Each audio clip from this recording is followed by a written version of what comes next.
Hey everyone, it is the Millionaire Mommy, and today I want to talk to you about my nutritionist appointment.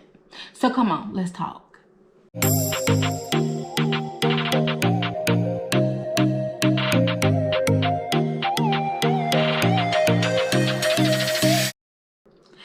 Welcome back to my channel. Thank you for joining me for this particular video. I am Centeria George, the Millionaire Mommy, and here on my channel, I like to do lifestyle videos, vlogs, and just a little bit of cooking. So, thank you for joining me today. This is so if any of you have been joining me for some of my weight loss journey videos, this is one of those videos today. So I want to tell you about my nutritionist appointment.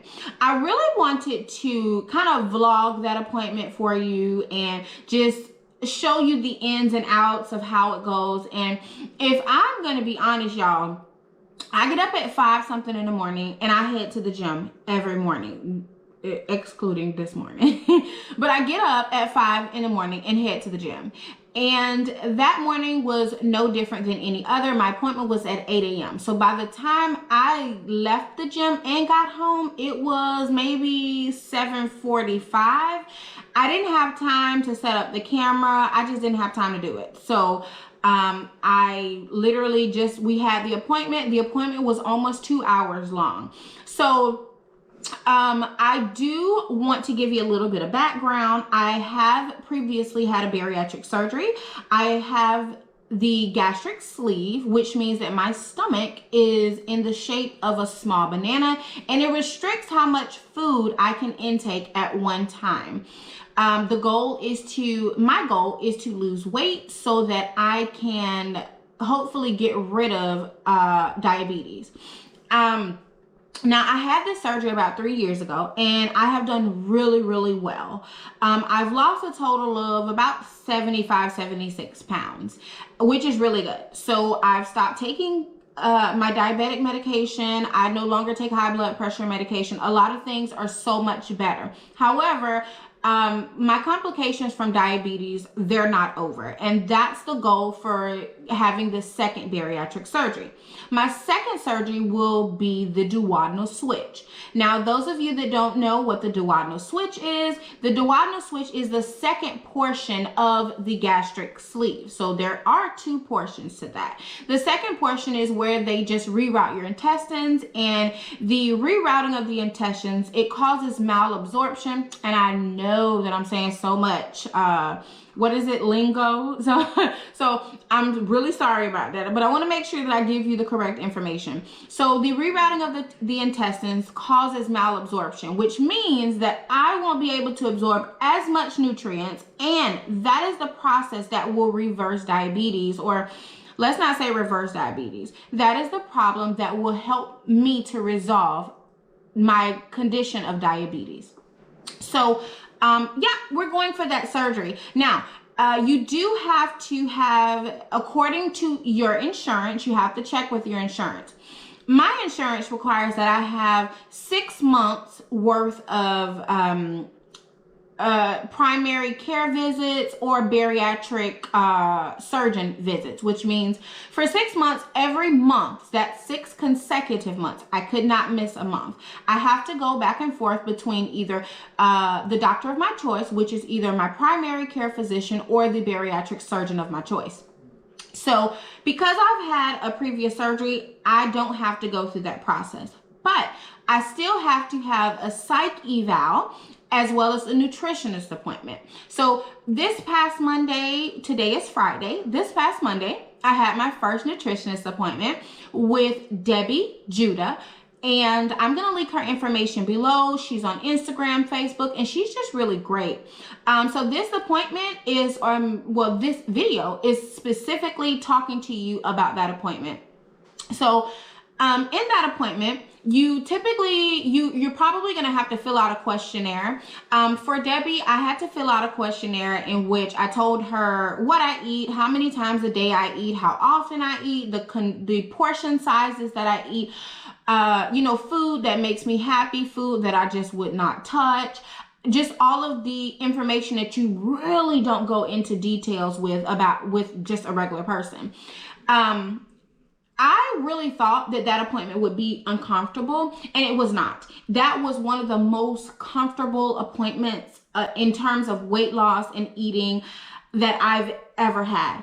So the first time that I had a nutritionist appointment, I'm not going to say that that's why things didn't go the way that I planned for them to go, because life happens and nothing goes the way that we planned for it to go all the time. But those physicians, they were, really, they were very harsh, and they would always put the blame on me. It's what you're eating. How much are you eating? You're fat because you're doing this. And for me, I couldn't take it. It was too much for me. And I mentally shut down, and I just could not work with them. And when I mentally shut down, I shut it all the way down. And I didn't want to go back to those appointments. I didn't want to work with those physicians anymore. And I really think that's where the disconnection was. However, with Debbie, it was not like that. Not at all.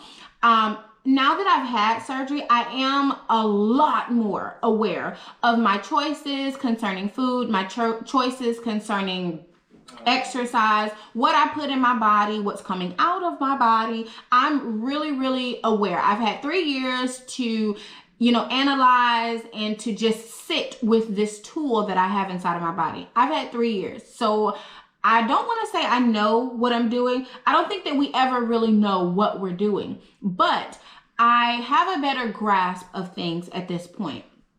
So Debbie really just gave me some tools. The major tool that she instructed me about was being accountable, and I fell off a long time ago. So after bariatric surgery, they tell you to get a scale because you need to measure everything that you put in your body. I'm talking about water, okay? We measuring water. And I stopped measuring my foods. I stopped controlling my portion sizes. And if it fit inside and I didn't feel full, then I would keep eating. And you can't do that because that will cause your stomach to stretch. And that's not what we want. So she instructed me, 1, to start measuring my food and my portion sizes again. Also, what I would do was, because after COVID, everybody's home, we're closer to the refrigerator. We're no longer, have a scheduled breakfast time and a scheduled lunch time. We eat whenever we get ready. So what I would do was I would be, going back and forth between the refrigerator and the my work often. So I'm just bouncing back and forth. I mean, whenever I feel like it. In the beginning of this pandemic, I did not do that. I was well controlled with my intake, my food intake, and my water intake. Listen, we've been doing this for a while. So I stopped, and I just, whatever I wanted, whenever I wanted it. If I wanted some chips, I would have chips. I had a lot of I just got rid of a lot of those restrictions, and I just threw them to the wind because it made me feel good to do the wrong thing. So I will say that she did instruct me to get back on track, and that was something that I really, really needed to hear. Now, in terms of going to the gym, I still do that. When our gyms opened back up, I was very reluctant, but I did sign back up, and I have started going back to the gym. I work out for about 2 hours a day, Monday through Friday. If I need to get into the gym on a Saturday or a Sunday, sometimes it can be 6 days a week. It can even be 7 days a week. My gym, or the gym, is a happy place for me. So what I've done is, when I get stressed or I get worried or something's bothering me, I'll go to the gym. And originally, I would be in the gym 3 times a day, like sometimes 3 times a day. And a lot of that wasn't for purposes of working out. A lot of that was for purposes of keeping me sane. It was for purposes of really negating that bad behavior, so cutting that bad behavior out. That's exactly why I went to the gym so much. When I felt like reaching for a bag of chips or getting some cookies, let's go walk, let's exercise. There's another habit that I have to pick up, and it cannot be food. So I picked up the gym. And I would meet people there. I would take my children and they could swim in the pool. They can do different activities. And so we were at the gym so often, y'all, those people knew us by name. Like, hi, you're back. I saw you this morning. Yeah. So that's something that I really need to get back into the habit of. I need to not comfort myself with food. And y'all, that's my go-to. And I'm sure that's a lot of you all's go-tos too. When you feel upset, or girl, your boyfriend broke up with you, what you do? What do your friend tell you to do? Come on, girl, let's go get something to eat. What do they say? Oh, I'll bring you some cake and ice cream. That's it. That we soothe ourselves and we comfort ourselves with food. And Debbie was one of the realest nutritionists I ever talked to. Like, she put it to me straight up. Okay, it was not nice words all the time, but it was words that I needed to hear. So the nutrition appointment went very, very well.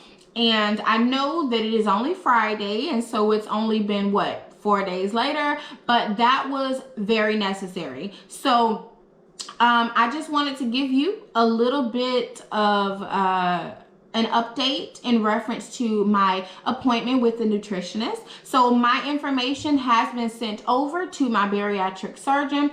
And so literally all I'm doing is waiting for the psych eval and waiting for the insurance company to approve this surgery. So if you guys have any questions, please feel free to leave those in the comments down below. Also, don't forget to subscribe, y'all. It helps your girl out so much. So thank you for watching my video. I hope that you all have a great weekend, and I will see you in the next one.